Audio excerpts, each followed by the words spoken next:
Things going on in the world. Did you hear about the Epstein client list about to be released too? What's that? What are you talking about?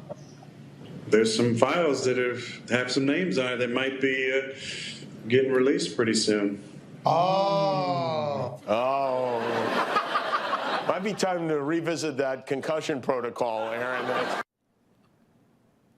Can't say I'm exactly surprised that Jimmy Kimmel gets a pass from the Me Too movement for dismissing potential sexual predators with ties to Epstein, but why on earth did they give him a pass for behaving like this? If this was a conservative, the woke mob would go full throttle with their selective outrage until their life was destroyed. And here now to weigh in, America's favorite firebrand, Florida Congressman Matt Gaetz. Congressman, great to see you here in person. It is good to be here. You know, classical liberals used to cherish free speech. They used to believe in a marketplace of ideas where we could all poke fun at one another and have reactions without engaging in this paradigm of cancellation and hatred.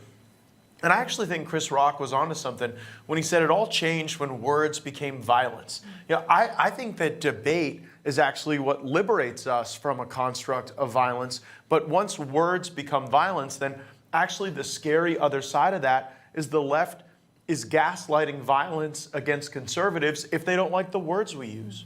And, you know, it's interesting, some of the things he pointed out in that special. I don't know if you watched it. I did. But he made a joke about America and how divided we are, comparing us to Ukraine, which certainly could have offended a lot of people. But he said, you know, at least they're united behind one another. America, very divided under President Joe Biden, who said he was going to unify the country, and he's done anything but. It seems like we're more divided than ever. And you look at this selective outrage. I don't know that Chris Rock's next performance is going to be in Crimea, where there probably is a little more division than he otherwise says. It's so true, but I think about, you know, January 6th versus, you know, one day versus months of Antifa and BLM terrorizing our cities and the selective outrage we saw there. Look at the selective outrage when, you know, Biden said that if you don't vote for him, you're not black. If you had said that, Matt Gaetz, oh, yeah, you'd be crucified. Canceled.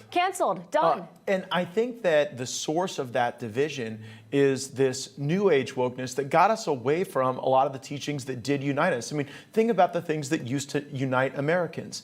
The Pledge of Allegiance, they've gone after that. The notion that Martin Luther King Jr. talked about, that we have to judge each other by what's on the inside, not what's on the outside, by the content of character. And now it seems as though we have to judge everyone by their gender choices and even immutable traits like race. I think that if we embraced kind of classical liberalism on ideas of free speech, we would be able to advance an issue set that would allow conservatives to have greater control in government because we'd have a fair fight. And it does play out in the work we're doing on this weaponization subcommittee, because if we do nothing else, we are going to vindicate free speech. Our government should not have a role in shaping speech. These corporations that try to squelch any type of dissent need to be called out for it. And I think then we can have a robust national conversation. That's such a great point. It's a conversation that definitely needs to be had. And, you know, we showed a clip there of Karine Jean-Pierre today in the briefing room addressing, you know, a lot that happened over the weekend.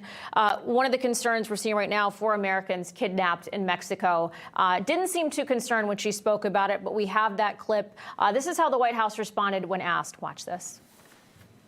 We stand ready to provide all appropriate consular assistance. U.S. law enforcement is in touch with Mexican law enforcement.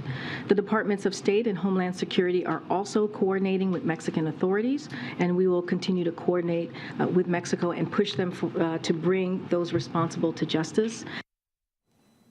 All right, just reading off the paper there, you know, I think back to the concern that was shown by this White House when Brittany Griner was detained in Russia. Concerned about bringing her back. You see the discussion about these 4 Americans, and it doesn't seem to be that same level of concern. What's your take on that? Well, it's hard for the Biden administration to appear sincere when it's their policies that have strengthened cartels and thugs and criminals in Mexico. We have seen the government of Mexico function as a captive narco state. And so when they say, oh, like we're activating the consulate, I don't know that that brings a lot of comfort to family members when they see that the real strength and power lies in the hands of the criminal element that has been broadly strengthened by Joe Biden's policies. Well, Congressman Matt Gaetz, love having you here. Got to leave it there, but come back soon. Will do. All right, sounds great.